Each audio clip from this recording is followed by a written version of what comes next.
Hello everyone and welcome back to a brand new video where today we're here back on iRacing. This time around we're here at Monza, the Temple of Speed, for the first race of the all-new F3 Fix Series, of course powered by Moza Racing. The F3 Series, it's become a bit of a, sort of an icon on iRacing, I think, over the last couple of years. And I wanted to get back into it, jumping in, like I said, with the Fix Series this season. Hopefully we can try and get a good run. Of course, Monza, we've seen a lot of Monza recently, of course, in the real world of Formula 1 as well. If you missed out on the video we did yesterday in the VRS GT3 Sprint from Road America, I would highly recommend going back and checking it out. But yeah, we're sat right on the precipice of 2K iRacing. Hopefully today we can jump back over. Let's get in then with our fastest qualifying lap. You're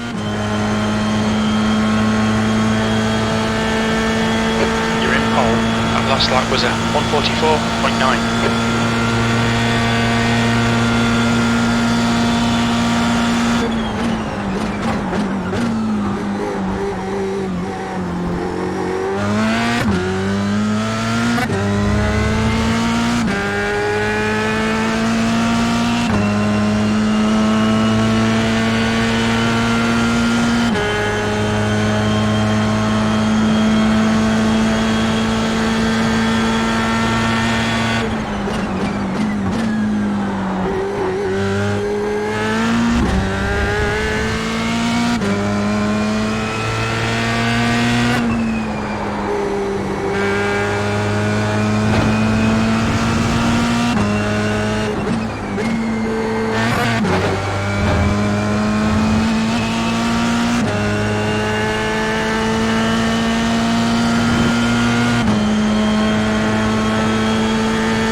There we go then. It is an improvement on our second lap. Honestly, the first lap felt a little bit more hooked up, but I guess we gained a fair bit of time out of the final corner there in a 44.7. That felt very, very fast there. Really happy with how we were able to swap the braking point down into turn 1.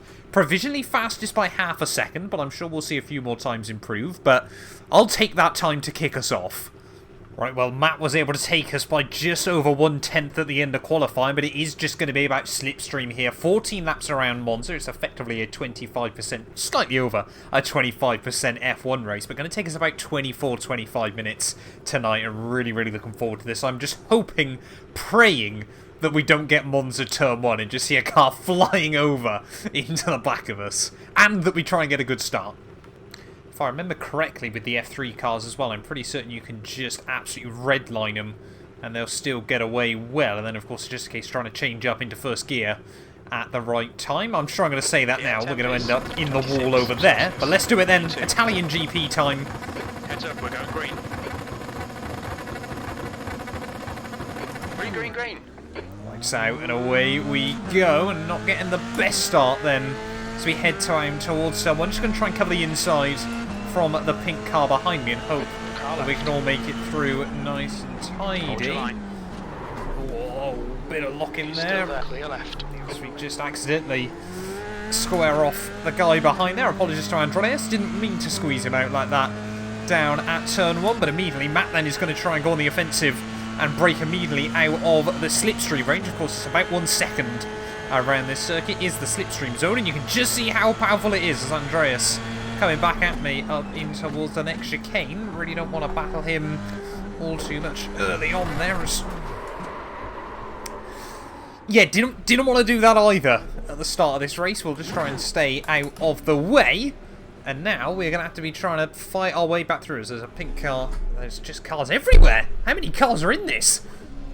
I think now we are good to go once more. And that has been a disastrous start then. Here at Monza, down to last place. I think that's about P21. And now we're going to have to try and recover some iRating. Just got a bit too overzealous on the throttle there out of the corner and pushing too hard too early. But I'm sure there's going to be plenty of chances to pick cars off. Someone else has gone round. Luckily we did keep it out of the wall. There's just a rear wing there apparently as we head down the back straight. And yeah, I mean, we're still certainly going to have a chance to close back up to a lot of other cars here. It is just a game of patience early on around this circuit, especially, you know. Whoa! I haven't done that in practice. Oh, it's not been a great start here at Monza, but let's go head down and focus. We need to recover and still try and pick up some iRacing. We know we've got good pace. Let's try and utilise it. So there we go. A couple of cars peeling into the pit lane as well at the end of lap 1, so we are going to gain even more spots. Where are we, though, at the end of the first lap? It is 17th place. A real disaster, but it's going to be a good test now to see if we can get back up and really fight for that 2K iRacing. And already then, by the end of lap 2, in the wheel tracks of the Damien... No, it's not, it's Andrea, sorry.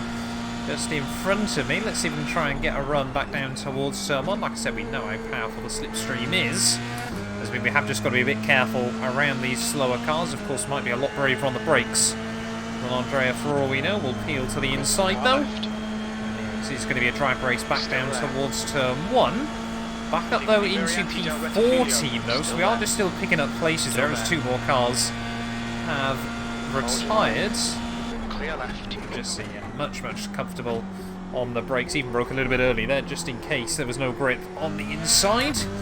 And back up then into P13 of this race. Unlucky for some, hopefully not us.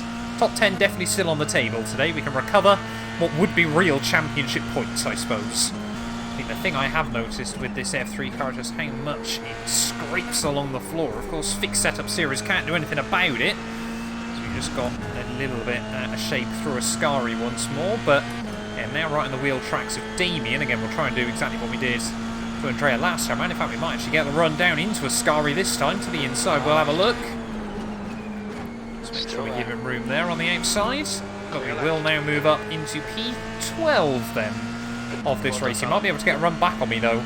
So we head down in towards turn 1. It's just going to be a bit careful of that. We'll give him the inside if he wants it. And we'll see what happens then, as P12 would be iRating gain. We need 11...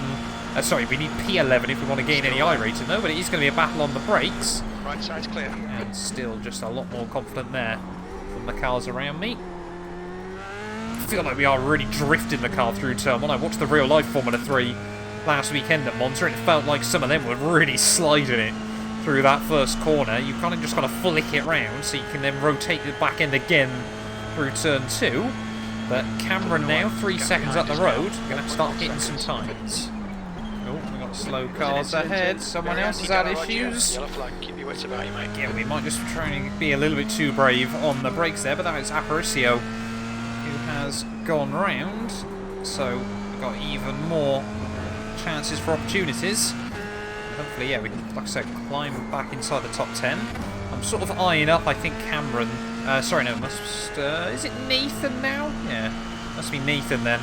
That was sort of right on the precipice. Actually, no, it was Aparicio I was actually looking at to try and get past by the end. But yeah, 5 laps down, still 9 more to go.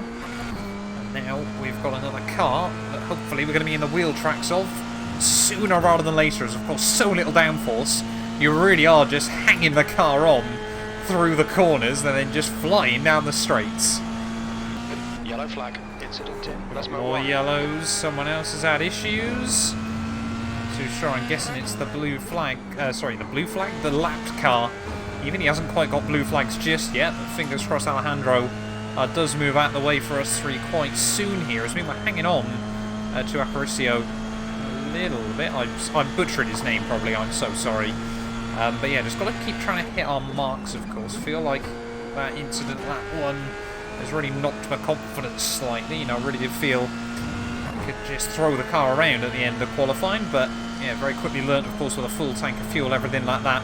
Not quite that simple, but yeah, still thinking Cameron's going to be takeable by the end of this. Just got to keep hitting our marks. I mean, it really is just turn 1. We're gaining a lot of our time there, as you can just see Aparicio hanging on through the final corner, but we've just got to keep trying to cut away those tenths of a second as we loom over the halfway stage of this race. been a decent recovery so far. We're even going to get another freebie from someone else then apparently retiring out. No idea what that's all about. So you can just see getting closer and closer to this lap car. Hopefully I'll move out the way of all three of us. As again, just every time through turn 1 now I'm doing that. Really just trying to get on the power a bit too early through turn 2. And it's just those little moments that cost you a couple of tenths. But around a track like Monza, especially with fixed setups, you're not going to get much opportunity to try and get them back there. As there is Alejandro. Is he going to move out the way for me as well? Yes, he is. Thank you very much. Greatly, greatly appreciated. And we can continue to try and hound these two. Oh! Oh! There we go. That's Aparicio gone round, so clearly trying to just get a bit more confident on the throttle as well. And that was a lot closer than I wanted to be off of turn 1, because he kind of just rolled back towards the racing line ever so slightly. Perhaps it's me just imagining things, but that'll be another freebie. Up into the top 10 then of this race, and that one all happened out of nowhere. But now, again, I feel like the last sensible goal, unless others get issues, is Cameron here, but he's outside of the slipstream range. So we're just going to have to keep working on him and hope we can get a bit closer. He's really trying to just hang the car on. So difficult when you're in the dirty air. Because, of course, everyone I think kind of forgets at Monza, you know, it's so low downforce that, of course, you're hanging on through the corners anyway. And then when you're in the dirty air of a car in front, you're hanging on with even less. There's an incident in Ascari. Oh, looks someone else had issues, though. Is there going to be more freebies? Doesn't look like it, because that's not where you want to be through there. A little bit of a mistake. Yeah, I don't think... Oh, no, P7. Unless that's just Henrik has lost a place this lap. We'll get confirmation in just a minute. But yeah, you never quite know what's going on still. Through Ascari once more. No, Stewart's in the pit lane. I think Stewart's binned it. So we might be now up into P9 then of this race. We'll get confirmation in just a second. Yes, we are. So P9 now here. And this is the thing in the Formula 3s. You avoid the mistakes, and you really do get quite a lot of free positions. Unfortunately, of course, I haven't shown you how to do that today, based on lap 1. But let's try and get Callum. I think P3 has binned it in. Lesmo 1. Oh, someone else apparently has had issues. That's Quarantine might have gone round. Let's just wait and see. Yes, he definitely has. So there might be even more chances here. Whether he's picked up damage or not, you just don't know, but all the cars seem to be falling towards each other. I reckon there was contact between Corentin and Jack, actually, because they both dropped back massively. There might still be more freebies here, or at least might be more chances. So I think Corentin has got damage, because now Callum is all over him as we head down in towards the next chicane there. So whether he's just losing top-end speed, he's all over the gravel. And Callum now is going to... Sorry, Cameron even, I should say. He's going to have a look at the inside through the first Lesmo. We're going to be able to get a bit closer here. Potentially try and make a bit of an easier move down the back straight. Have to wait and see. Clear left. No. In a word, we're not. Oh, no. No, it's all over. The Formula 3 dream. That's not good. I think missing a wheel is not going to be helpful late on here. I need to try and stay out the way of the next cars coming through. Try and... Car right side's clear. Push now. We can catch up here. We can't catch up. We got 3 wheels. What is crew chief on about? Oh, it's a disastrous end. It's a disastrous end to the Formula 3 race here at Monza. Not the way we wanted to kick-start the season, of course. And yeah, another 5 instant points because of it as well. It's not going to do us any favours. I mean, I don't know what position we're going to end up here, but luckily we've made it over 50%, so we will get the MPR. But yeah, mistake lap 1, completely my own doing, and then yeah, Corentin just looped it round, and I had nowhere really to go in that moment. They tried to get on the brakes and avoid it, but we'll have a quick look on the replay. But yeah, really, that's heartbreaking to start the season. That is so sad. I mean, let's just watch this one again then. You can see Corentin's already lost the 1 place, struggling a bit for grip and confidence. And then just as we come through here, you can see he takes far too much curb. And yeah, I mean, it's heartbreaking because you can... It's that horrible thing, of course. When you're watching it on a replay, you can see it happening a whole lot sooner. But of course, when you're in the heat of the moment, so difficult there. We'll just watch it on slow-mo, as you can just see coming through there. I mean, actually, to be fair, Cameron in front of him has already got the back end out quite a bit there. So whether that's just forced Corentin into panicking ever so slightly, and then you can just see, yeah, ground's out the middle of the car. Of course, so low ride heights around here as well. And yeah, I mean, by this point, you can start to see him go around. You're kind of hoping he's going to veer off that way, but obviously he then holds his brake, as you normally would expect to. And unfortunately, that just means, of course, that we're trying to follow the racing line still, and we do try and steer out of it. And by this point, we realise try and get on the brakes, but it's far too late. And yeah, that is a disastrous end to this Formula 3 race tonight. I think we're still, I mean, we might be close actually still to neutral iRacing territory, but yeah, we'll have a look on the results screen, but that is gutting.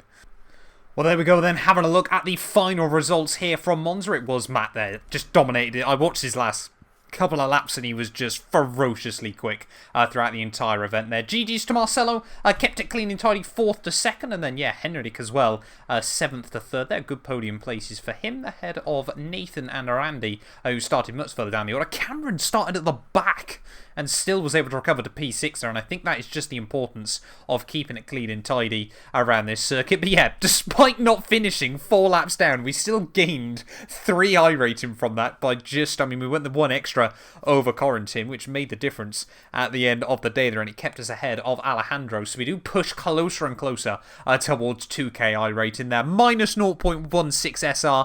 Yeah, I was unlucky at the end of the day, but, we made the mistake early on that pushed us back there. So, that's the way racing goes sometimes. But thank you all so much for watching nonetheless. If you are new around here and you have enjoyed, please do make sure to leave a like and get yourself subscribed. And yeah, we will return very, very soon with more iRacing content.